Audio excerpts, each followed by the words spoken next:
of these 100% win rate champions for the likes of TBQ. All those in-meta tank junglers, TBQ has a 100% win ratio on. It's mainly because, honestly, though, as an extension of that point, they're getting the lane swap, so it's so much harder to actually go for those jungle invades when you have jungle followers from strong duelists, like even the Hecarim at level 1 with Rampage does very relevant damage. So keeping LGD accountable, stopping this lane swap, getting aggressive at level 1 with Vision to try and suss out the lane swap, and I agree with you, going for that more skirmish happy champion from Clearlove. I know you can play the Nunu, but show me that Lee Sin that, hey, it's not ideal in this meta, but just try for it, because otherwise TBQ is going to be unaccountable, show up at a fight, use his CC, and they're going to win. I mean, even on a tanky jungler, just make your opponents accountable. Either find TBQ in his jungle, or just start tower down like you've been doing all season. But we are into the draft now, well and truly done, actually, as the bans have come through. I'll rattle them off real quick. Urgot, LeBlanc, Rek'Sai for LGD. We've got Kalista, Nunu, and Hecarim there for EDG. And LGD didn't think about it. Insta-lock the Kassadin for GODV. Aren't we so happy that we're back at this happy place where Kassadin's back to being first pick or first ban? But that's the reality, especially between these two players. Pawn,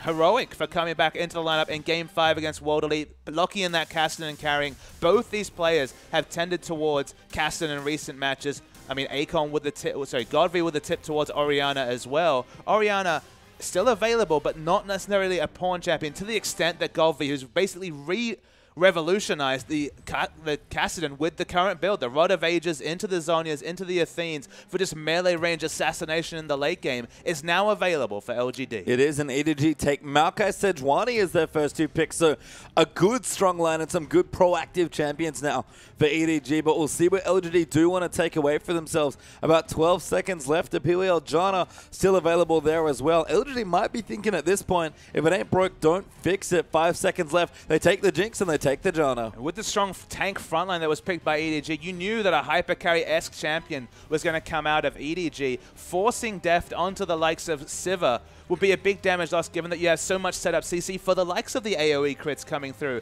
from the rocket launcher Jinx. So yeah, keep denying away the Jinx, and I think that's a smart move, because now Deft again wants to pick something with high damage, but probably doesn't know where to go to. I mean, LGD at this point are almost priced into a lane swap, because you have to know at this stage that Meiko's going to take his Annie if you leave it for him this late in the draft. There's the Corki, there's the Annie. EDG switch gears. It's the return to 5.2 meta with the Corki Annie, and the Annie in particular has been such a premium pick coming through from Meiko. Been banned 8 games in a row, 9 games in a row, I believe, actually the last one. Finally left open. So aggressive is Meiko with this champion. And look, you go for a lane top LGD, you're leaving Meiko to be unaccounted for when he's the king of level 1 roams with the Disintegrate. Yeah, I mean, he's been so good on the champion. Finally gets unbanned for himself here as Imp takes away Gnar. That'll go to Acorn, and Gragas is picked up late for TBQ. Another disengage option. You see Sejuani, one of the best answers is Gragas, just because, again, Glacial Prison, ranged AoE initiate, explosive cast, ranged disengage tool, so it's very similar. It deals with it's between Sejuani and Gragas. LGD should decide when these fights start, at least when it comes to the defensive utility. Offensively, it's a bit of a Gnar initiate comp, which isn't ideal, but we reach the late game. Wow. They have a lot of disengage and a lot of damage. Well, we knew that Pawn had an answer to the Kassadin, and he goes back to Jayce, a very, very World Championships 2014 Pawn champion here. I mean, he knew what he left open. We thought about Pawn. He does like to have savvy counter picks, and he's gone straight back to an old favorite. You got poke pastry time, Jayce and Corki, mixed damage poke coming through. This is a siege comp that they're looking to threaten with the likes of Maokai. They've got excellent dive with it, but Kassadin against Jayce, it's going to be a good laning matchup for the Jayce, but there's a lot of downside in the late game, because there's 3 tanks and a very squishy center between Jayce and Corki. Well, I have to ask you, Papa Smithy, how much time do you give EDG to win this game? Because it is on a timer. But I mean, this is the Corki comp that they've rotated with. So a Corki Annie. We're talking about excellent rotational play. Maybe you can get that Kassadin on the back foot very early with the Annie roam. But you look at these champions, I agree with you. After about 35 minutes, LGD, they don't have the greatest engage, but their scaling is insane. It really is, and we've seen what GODV's Kassadin can do to people. We go down through the lineups again. Imp going to take Jinx for a second time, but Deft not quite undefeated on the Corki, but it's a pretty high win rate. And Meiko, the Annie, finally unlocked again. I mean, lane swaps are going to be expected. Just aggressive moves in general. EDG have multiple winning lane matchups. Jayce going to beat Kassadin in early laning. Corki Annie you would take over Jinx Janna any day of the week. Gnar vs Maokai definitely tends towards the Gnar, but the rotational play from EDG, it's going to be needed. And let's get straight onto the riff for Game 2.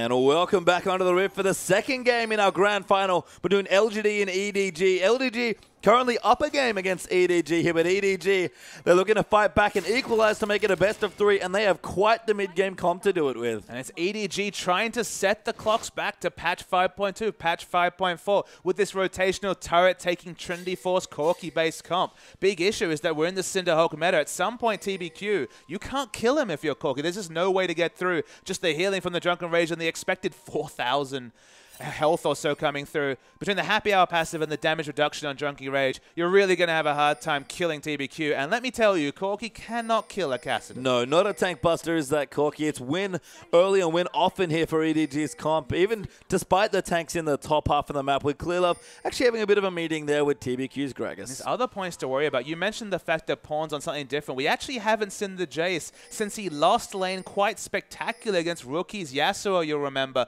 many patches ago. That was his counter pick against Yasuo. Lost lane, but it didn't matter. EDG rotated around him and still pulled that game late. He cannot afford to fall behind in the mid lane, so you have to think Gragas is going to show plenty of presence in the mid. And EDG are initiating a lane swap here. They had some vision. I think they're just guessing that LGD would go here, because I can't imagine they didn't want standard lanes. I mean, it's actually decent for EDG to swap into a lane, just because, again, Meiko is the god of roam Annie. This guy's Annie is incredible. I believe 12-1 on the season. If you let Annie be accounted for, you do have that extra burst and a gank onto GODV. You need to start holding down these lanes if you're EDG. Of course, Corki's going to do excellently in this laning phase, so I don't mind it at all coming through. I mean, I think if you're right and he does target the mid lane, that's a very smart choice from EDG, but we'll have to see how it pans out here. Pawn already going in onto GODV for a bit of trades, and this is the counter pick for Pawn. He's done this matchup quite a few times, but maybe not against opposition this good. Other small factors, for example, Maokai really struggles in the early laning phase against Gnar. At least having an extra Doran's, maybe a Ruby Crystal will be useful. Meiko's already going for a walk. Oh, Meiko's stolen bust before in the past. Can he do it again? He's going to look to it, but just gets harassed under Acorn. Collects a bit of gold from his Spell Thief, sir. But he needs to be careful. He does, actually. They're going to go back in. Meiko level 1. Maybe a little too much now. Level 2 for TBQ. Slowly they're coming through for both the Qs. He will flash away, and Meiko, that was a bit too aggressive. Exactly. Just walked around a cove where he didn't have vision on the Annie and got punished for it. Now with Flash not available, suddenly it's a possible gank target. Suddenly the roam to mid lane is muted because you don't have that Tibbers for ranged initiate till much later in the laning phase. So that's 4 or 5 minutes of GODV being able to overextend a bit more for farm and not punish this mid lane Kassadin. With how aggressively Pawn's pushing in, it's probably not the best looking gank anyway, as Korra and Clearlove going to try and take away the red buff. Will do so successfully. I don't know why they're trying. It's pretty easy at this point when you're double jungling. And again, Sejuani doing fine, but Maokai getting a bit of CS there as well, as Acorn also in with the jungle follow. It's just all the things. It's all about information. We talked about how LGD smartly used information, rotating around Lulu running out of mana in terms of trying to siege down a mid tower. It's the same thing with just a flash being down. Suddenly GODV can go for that CS that much further up the lane because he knows there's no flash Annie coming through. The flash has got a very predictable cooldown. They'll have an exact cooldown on that ability. It's just the fact that he's going to get that many more CS, get that Rod of Ages early. The snowball will continue, and in the mid. Yeah, they're trying to gank up this Pawn here who's been playing so far forward. This entire laning phase does gate his way through. Acorn going to find the slow. That will force the flash. TBQ with a great flash though to get the knock up. GODV going to go over, ignites down, and first blood goes to Kassadin. This time Pawn gets roamed on aggressively, like his last effort on Jayce when he was really struck down against a Yasuo. EDG's counter rotation not as useful without the Annie flash, and LGD get a freebie. Good gank there from LGD. It's almost like they were feigning towards the dragon as well, but Pawn too far forward in the lane. I understand why he's trying to get aggressive in the counter matchup, but pays for it dearly. And this is just the thing about Pawn. He's a wonderful mid lane. He's put in multiple carry performances against all sorts of odds, even out of game stuff like his health condition.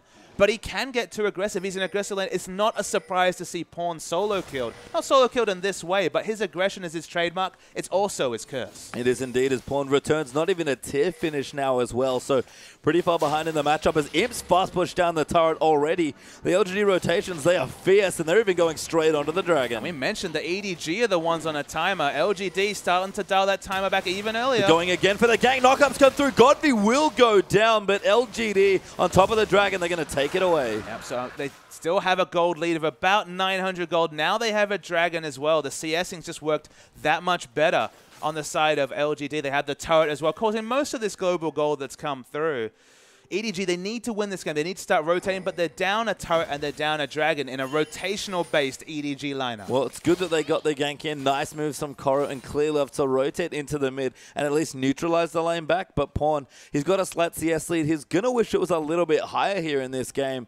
And we'll see how it develops. Because, again, Deft, he's freezing the top half of the map. That turret, barely any damage on it, I can imagine. And GODV's gone for a very interesting first buy. He's gone actually for the Seeker's Arm Guard. So he's expecting to be isolated in mid, expecting that he can't afford to go for, say, a Catalyst or a Tia because of all the trade damage of this just lane matchup. If you're going to be isolated, if you don't have to worry about other damage loss, you can afford to delay your power spike just to pick up more CS in lane thanks to that extra armor for tanking shots. Yeah, Imp going to go back, and with 50 CS almost plus the tower kill, he's got a BF sword already. So we talk about the rotations from EDG, but Jinx and Imp are going to start rotating themselves. And Deft actually had his back stopped in top lane by Acorn, so he's going to stay in lane, has enough gold for either the Sheen or Phage, whatever he decides towards. But it looks like Jinx is going to answer that push in the top lane, because of course no dragon to opt into in bot. Yeah, Pawn there still CSing nicely, zoning Kassadin off the creep wave, but GODV will just bide his time, get his charges going, and CS the way when it finally pushes back.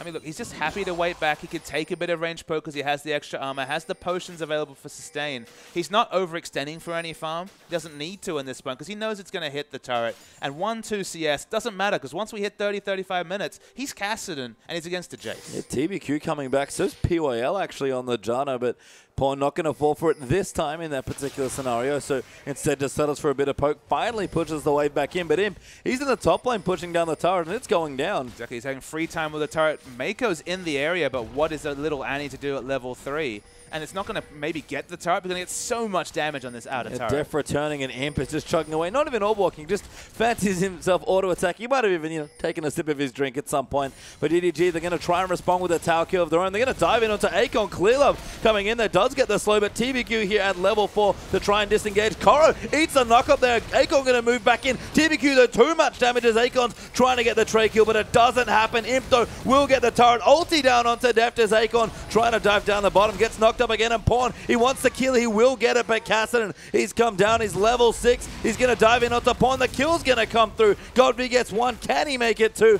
Might keep going, and Clearlove, level 5 only, can just get away. EDG were really sloppy on that turret. I've took multiple turrets. The EQ coming through from Jayce missed, so just that much more tanky was Acorn because he hadn't taken the burst to start the fight. And the trades are going poorly in top. All across the map, things are going poorly for EDG. They are, and that's not good news for a team that was the easy favorite given their performance in the split, and honestly even in the playoffs, despite the fact that it looked a little shaky with you on the reins there in the World Elite matchup. But LGD have really played themselves into form all playoff long, and it's showing. I mean, you just think about EDG's run. They had the run of things against IG, but IG just was a different team than that we saw in both the quarterfinals and the finals. And they were taking 5 games by World Elite. It certainly hasn't been flawless performance. Deft. Yeah, Deft in trouble. Has to Valkyrie away. Will escape, but that's a sloppy spot to try and go into. Whereas LGD have been clinical. They've been against the 2nd and 3rd place finishers in their regular season and dispatched them easily. What a thing it would be if LGD could win this split, taking down 1st, 2nd, and 3rd place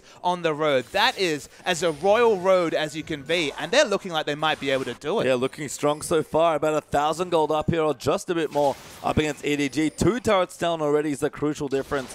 And of course the Dragon up as well. We've talked about objectives being important for both these teams, and EDG can't continue to fall behind in this situation. I mean, you say they're important for both teams. They're critical for EDG's team comp. They need to be hitting those item timings, rotating around, using power spikes. The power spikes aren't there, and they're already in an objective hole in every sense of the word. 2 turrets and a Dragon when they're the team with the Corki. They're being dictated to. And at this point, do you start considering first picking or banning the Jinx? Because it feels like it's been the crucial point that's been lacking in both their comps of the first 2 games. Yeah, I mean, Deft, again, undefeated on Jinx, all-time in competitive. Seems like a champion that is highly contested. I think that was the same fact in someone's recent quarterfinal in the playoff. Can't quite remember who, but they were basically trading Jinx games back and forth. She's been very good in the playoffs. That was actually EDG and World Elite. Mystic was the one taking away the Jinx. This map is complete lockdown from LGD. Honestly, there's nothing EDG can do. Look at these pink wards. 4 pink wards down the line of the river. Those, the next Dragon, any rotations, everything is in the control of LGD. They have complete map control, even if they haven't necessarily picked a comp. They've picked multiple losing lane matchups. Even Kassadin now has the freest lane of his life. And I think once upon a time, you would have looked at the Nunu ban and said, okay, Jinx isn't getting picked anymore, but I don't think that's true anymore. Jinx has really shown herself to be quite a power pick in a matter of lots of big tanks and good peel for your hyper AD carry. And Jinx, she's so flexible, she's so powerful, and Deft on the Corki, he's going to have to put a lot of jet fuel into that plane. He has to go real hard. I guess it's just not enough people respecting the fact that give her a BF sword, just like in the past, give her the old Bloodthirster, she just explodes turrets. She doesn't need any invitation to do so. And when you're so on point with your aggressive warding and your rotation, the rotational play always been a key of the likes of Acorn and PYL. You're in the right spot, you mow down a turret in machine gun form, and hell, in late game you're a hyper carry anyway. So the upside is there at all points of the game for Jinx if you're playing it so rotationally sound.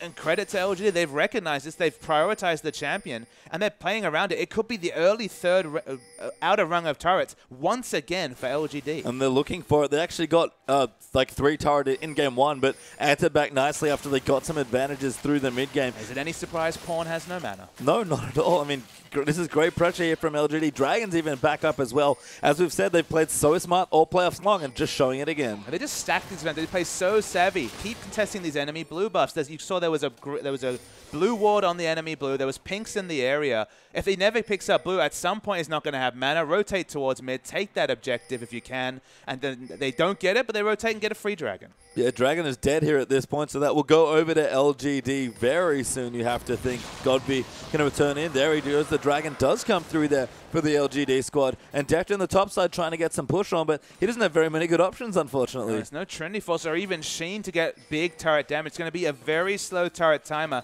Kassadin can't stand up to trades, is low on mana himself. But with not hitting any sort of impressive timers here, 12 minutes with a Corki comp, turrets all looking safe for LGD. Imp looking good here as well, 116 CS, slightly ahead there of the Corki. And Berserker Greaves already there, ready for rotations if he needs to. Gonna go back. Infinity Edge can't be too far away as he gets a pickaxe as well. And flat AD and just the attack speed, and even the movement speed is so critical for Jinx. She gets a lot of power getting out of game the early Berserker Greaves, not for the same reason as someone like Twitch or Kalista that have the on-hit damage effects, like the Rend, like the Expunge, but mostly for just getting that last rocket, being able to orb walk aggressively, because you lose a lot of attack speed. You just want to be in actual attack range of hitting that last rocket to get the kills, to get excited, because then again, from there, the second, the third, the fourth, we saw it last game, those kills start rolling in. Oh, Pawn in trouble. Acorn actually teleporting. Nope. Pawn fine. Apparently Acorn trying to catch Koro, it seems, just caught well and truly out of position with no turret to back to. It's a long walk back to his tier 2. Can he twist it advance away? No good ult there. The TBQ will go on to Acorn, but that's about all he can hope for. Gets bounced on, flashes nicely over the wall. Clearlove, though, can't save him, and Imp snipes him with an ulti. Really impressed with the Gragas mechanics. That was a pinpoint explosive caster bouncing back into the team. We expect the Death Rocket mechanics from him. Very big. TBQ cut out of position, knocked up there. Good double ulti. Acorn going to be the pick next as well. W comes over, Ignite comes in as Deft flashes so aggressively for the kill. Does pick it up, and that's a nice 2-for-1. It doesn't quite have his usual item timing, but does get the burst trades in. 1-0-1 now is Deft. They really want to punish Jinx for overextending, but critically get that first turret. And Imp, yeah, they do get the turret in top lane. Imp was working on mid, but he couldn't get it. EDG going to turn on the counter push here, and between the Corki and the Jayce, they push turrets quickly. They spring into life super fast. It gives Kassadin free farm, but they'll take it as a swap for a second outer objective. Make those turrets score all even, and they're actually ahead in gold after they take this objective. Yes, 1,000 gold ahead after what was such a slow early game. It was, and we've seen EDG do this before. Get behind slightly, play these maybe passive or just make some small mistakes in the early game, but their biggest pressure with this comp especially has always been the mid game, and let's be real, they have to beat Kassadin in this Rod of Ages timer. Exactly, they don't have the luxury of moving this into the late game. They really need to take it during the 10-minute charge time of the Rod of Ages. Rod of Ages is going to be picked up very soon, sitting on about 550 gold. It's about 200 gold away from the Rod of Ages. Add 10 minutes to that timer, and that's when EDG need a big advantage. Whether it's Baron, whether it's breaking the base, they need to get the game rolling by that point, or Kassadin level 11 moving towards level 16 is going to be a super huge threat. And Pawn thankfully stole away LGD's blue, so the steal that GODV just got on EDG's blue won't feel nearly as bad this game, but Meiko rotating around, he's got his distortion boots with the Moby, the Makako Tabe special from many years ago. Trinity Force is done for Deft. Pawn's working on his next few items. For me, this comp for EDG caps at Jayce's big 3 items. Brutalizer, Last Wisp, and Manamuno. When that happens, they need to hit the ground running. And EDG's big problem at this point, they've got double Sightstone, but they've got no ward coverage whatsoever. How can they make the aggressive rotations that the likes of Corki with Trinity Force and Sejuani and Annie need to do if they don't have the wards to open them up? This enemy side of the jungle is super scary. It's completely dark for EDG, so they cannot play their rotational game till they start multiple man invading for vision, clear out these pink wards, but crucially, get their own aggressive red wards in, because so far the only aggressive red wards are around the blue side jungle of LGD, and they don't have any objectives to fight around there just yet. Yeah, you can see the vision toggled there. Absolute darkness for EDG as they'll find a pink ward and be able to take it away. GODV actually might be waiting. No, just in the bottom side of the map, but Deft will come in to clear out the rest of the minions. Infinity Edge done now for Imp. GODV's got that timer ticking now with the Rod of Aether's completed in. There's the Hexdringer and some health there for Acorn in the top lane. It's honestly crazy that at, 16 minutes into the game, Kassadin can just sit happily in bottom, wait for Corki to push up this lane and wave clear. They haven't created or engineered any pressure to be able to actually get a pick around the area. Finally, Meiko's got some smart wards, but Kassadin in general is just looking to trade farm with Corki because he knows he's going to win that trade. EDG are playing so patient with these pushes.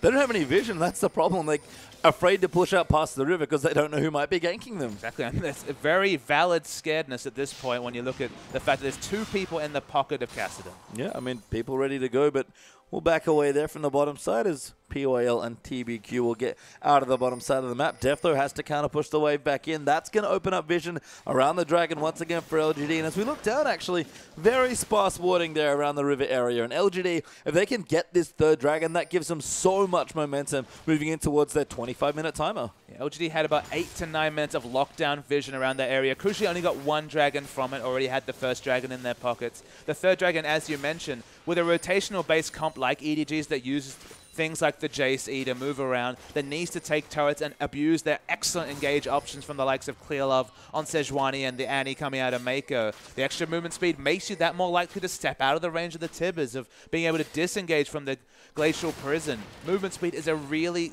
core statistic in League of Legends. It's so hard to itemize for, so that's why the 5% is one of the most contested 4 objectives in the game. EDG, though, smartly getting their vision down finally as they've got a couple wards in. GODV, I was going to say caught out, but it's quite hard to catch a Kassadin, and will pretty safely take the ward out for himself. Clear the ward. There's an extra ward put down, so that's 1 less ward in the inventory there from Meiko. They're trying to get the lockdown and get their first answering dragon. What will be the cost if LGD look to not opt into this dragon, though? Because they're only going to trade objectives. They're never going to give away a free one. No, EDG going to take away the turret in the bottom side before the dragon, or at least try to, but LGD going to get vision in the top side of the map. Deft pushing in, but maybe shouldn't do it solo as Koro. With the Righteous Glory, he's ready to initiate a teamfight if they want to start it. Backing away, but LGD a little scared here. I guess recognize the power spike from EDG, give up the turret and the dragon. Interestingly, they're conceding 2 objectives. I did not expect that to happen. I guess with the neutral warding, they didn't feel like they had the extra vision on the likes of Annie or Clearlove when it comes to initiate. And losing 2 objectives, that's such a big snowball towards EDG. Big poke there onto PYL as well by Pawn, and they might just keep pushing here. That's 3 outers down. Might try and push in for a 4th turret or get some vision down that they've been lacking almost all game long. I mean, there's so many engaged threats here for EDG, and it's LGD this time. They have to play on the defensive. I mean, to equalize things, think about the inventories here. Kassadin has Rod of Ages looking for scaling damage.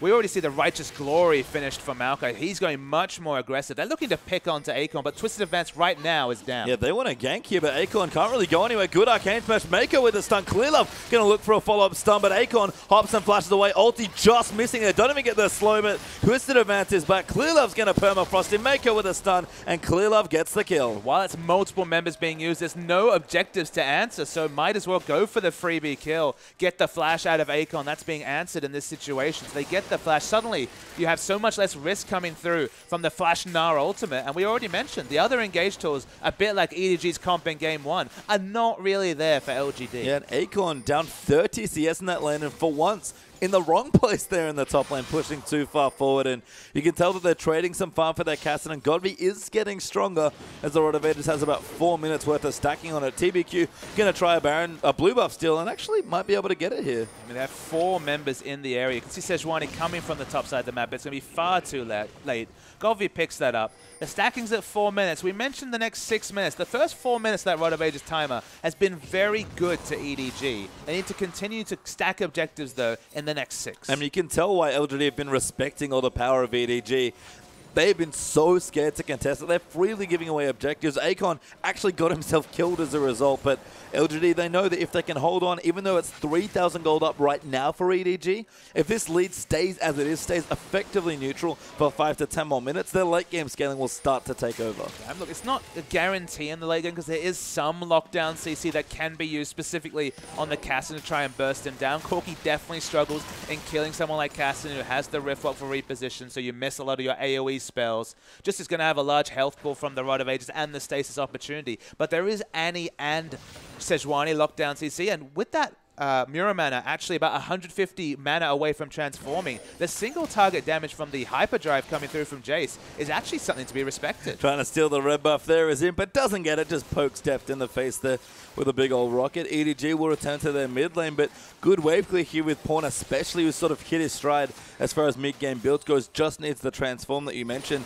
Aegis dump for Clearlove now is on. EDG starting to put the foot on the pedal a little bit more, and I like that you mentioned the Maokai, just even as a little thing. Maokai against Kassadin, much like LeBlanc, seems like a very smart pick for EDG. Exactly, the Twisted Advance, its target, even if the Rift Walk comes through, will still end up CCing that target. Still very tricky to burst down a 10-stack Rod of Ages Kassadin. Ult used defensively. They really don't want to seed this turret. Good rotation from EDG, but they're going to get good damage onto the turret. It's actually 4v5 or 4v4. GODV's in the bottom side, but Clearlove's in the mid pushing, and Kassadin, he will not stop, and Koro does not have his teleport. And the poke is super intense from the likes of Jayce and Corki. Mixed damage, high damage poke, especially when the big one is available. Sejuani prepping the minion wave in mid.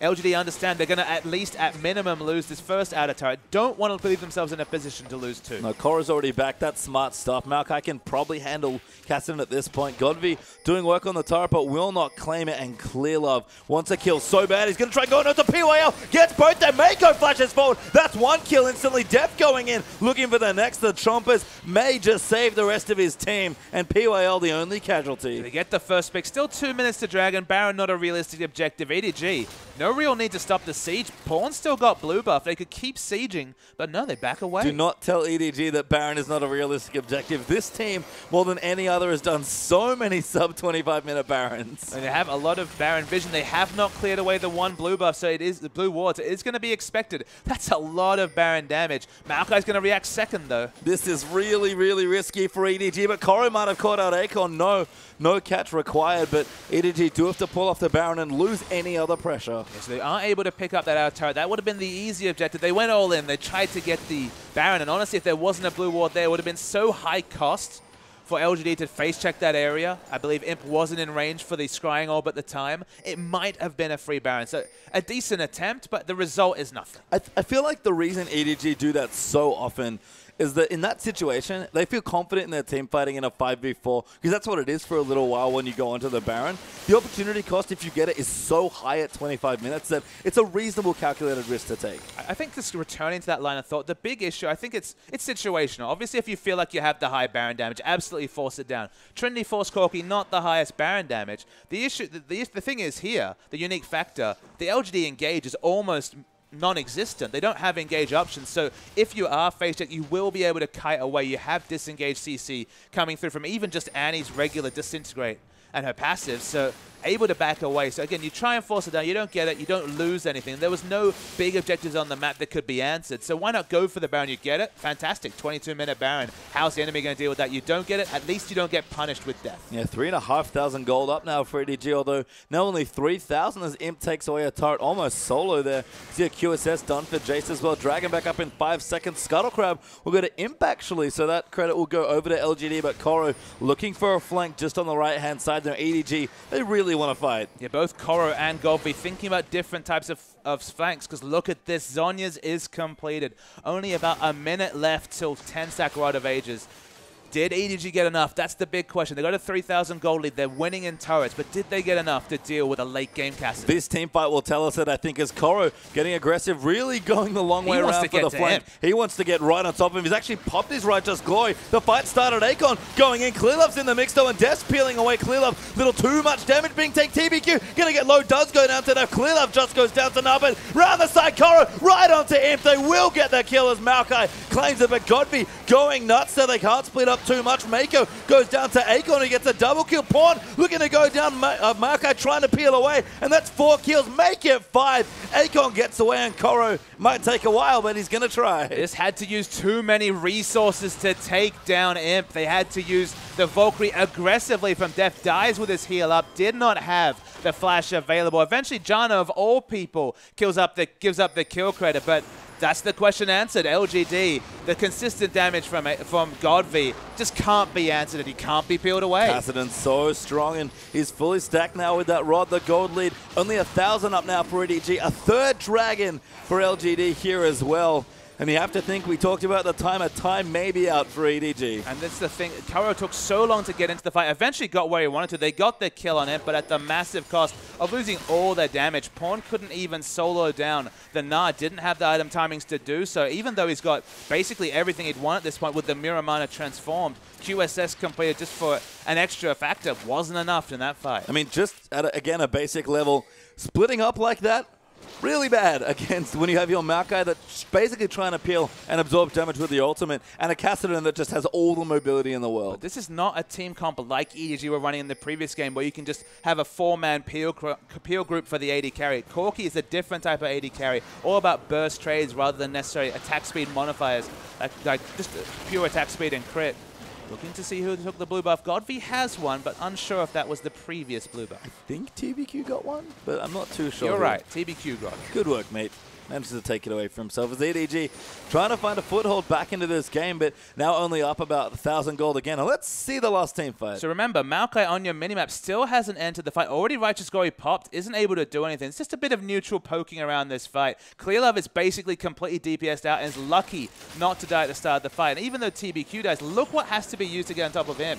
They have to use all their resources, and they open themselves up to GODV, who just has the consistent damage for days. Was able to flash and riftwalk at that point. Pawn does damage, but not in an unorganized fight like this. He definitely prefers to be fighting out in the open and poking around. And even though it's 3 low health members, Kuro just doesn't have the damage. No Rod of Ages or AP to be able to do damage to any of these members, and they kite him around for days. GODV's flank there was exceptional on the Kassadin, and just rewatching that fight, you can see on the left-hand side, it's the big tank Maokai that tries to get away with the Kassadin, and the Kassadin with all the squishies at his feet. And this is the fact that Kuro took so long to get to the backside, was waiting for his time. There wasn't a clear one. Then Righteous Glory was already used before he was able to use it for engage.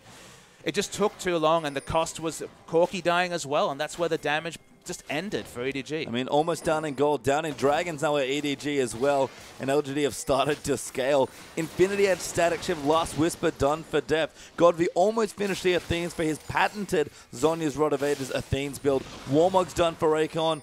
Aegis done for TBQ along with the Cinderhawk, plus a Sightstone and some extra health as well. The items are fine on both sides, but the fact that LGD right now are equal on gold with EDG, know what EDG's comp wants to sit. Yeah, the big items are hit, the damage is off the charts, the 3 big damage items coming through from the Jinx, and the armor's not there. Just see the Frozen Heart completed, just a Glacial Shroud from Clearlove. They put in so much effort because their comp is all about deleting Imp and then dealing with magic damage. Deleting Imp is going to get harder and harder. His flash will be available soon, and it's just going to be safe behind the tanky members like TBQ and PYL. And Clearlove fishing for an ulti, but can't find one. EDG back on the offensive with Imp move towards the top side. Good poke there onto the Kassadin, but at this point it's just ward clearing duty, and LGD feels safe enough that they can split people up for farm. Okay, now Imp's coming back as EDG trying to take another turret. TBQ gets forced out of his jungle, but it's a small window for EDG. Yeah, they're just tanking up this turret, trade tanking to get as much turret damage as possible before the multiple members come out. With the Bloodthirst, they have very good poke damage. Teleport comes in. Good ulti there. Acorn actually going in. Korra gonna follow in as well, and that might just neutralize the fighter as EDG have already backed away. Surprisingly neutral teleports coming through. Nobody gets anything out of it. EDG obviously strongest as a 5-man poke group under enemy turrets. Engage options from LGD at a premium, but it's all about the flank, and now with teleports being equalized, flanking's that much harder. And that's the advantage that EDG have, is the turrets that they've got up and the siege in their composition, but it's starting to fall away as the rest of LGD tank up, and Maybe talk about a new timer here, Papa Smithy. I think that Athene's from Kassadin means the EDG has run out of options. I mean, level 16 and Athene's, that's the big thing for Kassadin. Because you know what's going to happen then? He's going to have 40% CDR. He's going to stand out of vision, stack up his Riftwalk, and flash kill someone instantly and go into stasis. So they don't necessarily have engage, but it'll get to the point where GODV has one-shot potential on Deft. And Deft has to choose, do I start building towards a Banshee Veil or do I go for damage? And given previous team fights, if you're not poking, you need a lot more damage here if you're Deft. I mean, even with Zhonya's and a 90% slow on Force Pulse, it might as well be engaged with the Kassadin. I mean, that's going to be their choice. As you mentioned, the base slow is only for a second, but it's a 90% sheer slow. That's enough time for the speculative ultimate to come in from TBQ, who's already hit an excellent bouncing ultimate back into the team in a fight down bottom lane, so he can try that again shortly. The Dragon buff's another win condition for LGD. We say they have the scaling advantage. That's the ult. Ultimate Clearlove coming in, him getting dove on PYL as well. But the Gragas will peel away. Pawn dives in, needs the kill, gets it. Acorn now in trouble as GODV not here in the fight. TBQ going to go down. No, just lives. And EDG have tanked the turret, but GODV coming for a flank. Can he get in? He hasn't been spotted by vision just yet. There is a sapling that'll spot him out. Why is GODV split away? They have to ask. The only win condition EDG have is going for that poke. Oh my god, he's going in so deep here potentially, but not going to come through. He's actually already gone in. He's forced to use his Zhonya's. They found him over the wall, and they're going to initiate Koro. Really tanky. So is Clearlove, and GODV going to get chased away in a crucial misplay by LGD. Yeah, I mean, big misplay from GODV. He wasn't called to mid, so wasn't there. Doesn't have a lot of AoE wave clear, but the only thing EDG are good at with this team comp is poking. And he couldn't look to engage. They look to engage aggressively. That's what they always do with the likes of Annie, Sejuani. Go for those flash ults. They got this Baron down low. Oh, it's not that low though. Meiko is actually zoning out the jungle. It does go down though as Clearlove smites it away. Now they look again. Deft aggressively Valkyries forward, forcing Acorn to flash out. And Imp, you can see the look on his face. His team all of a sudden lost control of this game. And this might be 2 games where a team gets a lead, plays smartly, plays around objectives, and that just has a crucial brain fade that might be just an irrevocable lead, because EDG, with those Baron buff minions and the poke they have from the Baron, will siege down turrets like crazy. Now, in all this time, LGD will get their 4th Dragon buff. So, look, it's use that Baron, it's break the base, or maybe it's just lose due to all the pressure from the 5th Dragon buff consistently being a concern every 6 minutes for LGD. EDG jump ahead in gold, which is the nice spot there, but you're right, that 5th Dragon. Want to talk about win conditions? Dragon's a pretty good one, and LGD have basically had a perfect run of Dragons so far. You know, they have that extra damage to monsters and minions now, so it'll help with the wave kill when it comes to the big siege game. That just has to be opted into. Last Whisper is the pickup from Deft. No chance to build magic resist. Still a very possible assassination target by GODV. And EDG maybe thought their timing window was closed. Somehow found a way to bust through the front door, but you have to break the base and try and get yourself in a position to win the game, because Baron buff only going to be here for a couple of minutes, and again, LGD going to keep scaling forward. Can LGD prime these minion waves to stop the turret dives with minions coming through? Righteous Glory on Maokai and Annie lets you know exactly what EDG want to do this game. Is get the flash up onto Annie, get a pick, use their tanking members to tank a turret, and take objectives. Their poke is very, very strong, and at least these outer turrets are indefensible for LGD. Yep, 6 turret falls. That's all the tier 2s down now as well. And EDG, how much more can they get as Imp forced to push out waves in the mid side of the map now? In the bottom, EDG might look to go in at any moment. They've got all the ultimates available, and you look down, there are not that many flashes up for LGD. There's half health on the turret, still no go button though. This game is getting really, really close. They've got so much turret damage. Oh, look at just the poke they're coming in. Get it down to about 60% health already. Yeah, but they can't really press the go button. It'd be so risky to take the turret, but maybe that's what needs to happen. They use the locket. They have to go in. They do take it out. They break the base. Bottom inhibitor going to fall here as on. EDG might have been gifted a window back into the game. Again, it's just that one missed position from GODV being so quickly punished. You have to expect the assertive Flash Tibbers, Flash Glacial Prison, because it's what EDG have been doing all season long, and LGD fell into the trap. 7,000 gold up now for EDG, starting to find themselves with a pretty substantial lead in the game. LGD feel lucky that they've got the 5th Dragon to lean on here in the situation, because EDG, that will be their next consideration in a few minutes long. But if you can end the game before the 5th Dragon becomes relevant, guess what? That win condition goes out the door. And you have to get those minion waves in position to actually be able to go and compete for that objective. They have very good offensive vision, but the defensive vision in their red side jungle and around Dragon is completely absent almost at this point. Only a couple of offensive wards around the enemy blue buff. If they hope to contest, they need to push out the super minions and get wards down. That's going to be a difficult objective throughout this game. Yeah, you can see Imp now has to back out from his jungle. They can't even contest for the blue buff. If GODV doesn't have one, he would love to take one away. But right now it's being denied by EDG, and this might be their last push. Baron, I think, has worn off at this point in the game. No, it has not. Koro does still have... Nope, it does. That's a visual bug. Yeah, the buff bar definitely tells us the truth that Baron has run out. Still about 4 minutes away from Dragon. I guess 5 minutes from Baron or thereabouts. Still a lot of time is on this game, but the wards from EDG, they just litter this map. Yeah, and again, it's the team that when they get on the front foot, both teams very good at putting wards down as they retreat or enter an area, and you can tell it was all LGD in the last 20 minutes ago in this game, and now it's been EDG for the last 5. Yeah, the flashes are available, double Righteous Glory as well, the go buttons are present, and no QSS from Imp means that his position is going to be very, very defensive in these fights. He only just got lifesteal as well, and thank God he has that, because it would be a pretty tricky defense if he didn't have it. Without the Baron buff, this could be a bit trickier, but Deft going in, and that is quite the turret damage. Exactly. Got through the shield, though, only. It's only just about 100 health chipped away. It's going to be a long siege coming through. Kassadin's the only person they trust to take down these super minion waves in bottom. Of course, don't have a lot of wave clear when you opt into Kassadin Gnar. Only really Mega Gnar and Jinx AoE crits for wave clear. I mean, he's the only one mobile enough as well, so I think you have to at this stage.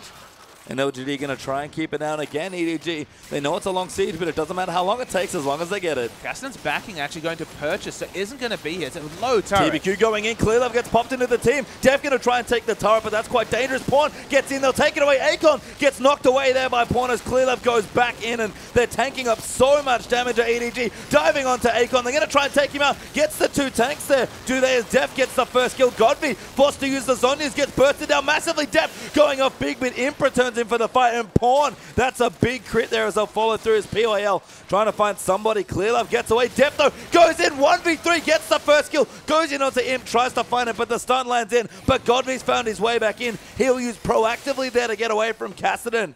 And risky for EDG, but they get the inhib. It's so close between these two teams. All flashes down, all aggression used. Aggression is the name of the game for Deft on this Corki. Always knows how to judge damage to a T. They get the pick, but crucially, they don't take down this top inhibitor, and bot inhibitor is respawning soon. Pawn's sort of baiting them, I think. He's buying a bit more time because he knows Dragon's back in a minute, Baron back in a minute 25. These are key objectives for both sides here, and especially LGD. If they can get to this Dragon and take their 5th, the game might turn around once again. Exactly. They don't have vision around the area, but they're going to start getting it now. They finally have that defensive vision around their Raptors and red buff, pushing vision towards the Dragon. Probably not going to be a steal attempt necessarily coming through, but they don't have the minion waves prepped yet to actually make contesting the second Dragon a realistic objective. Well, a blue elixir there bought by GODV, I think tells you a lot about the story. LGD know they have about one good team fight left to get control back of this game because EDG, they're not going to get to 5 Dragons, not in this game, but taking away the 5th and getting another Baron, very tricky for LGD to win from that point onwards. Yeah, honestly, at this point, EDG's objective is the must-win objective is taking that Dragon just to give them a bit of pressure release, just give them one less thing to consider is the fact that they might be trading a turret or downing an inhibitor for a 5th Dragon win condition that would lead to a fight they cannot win.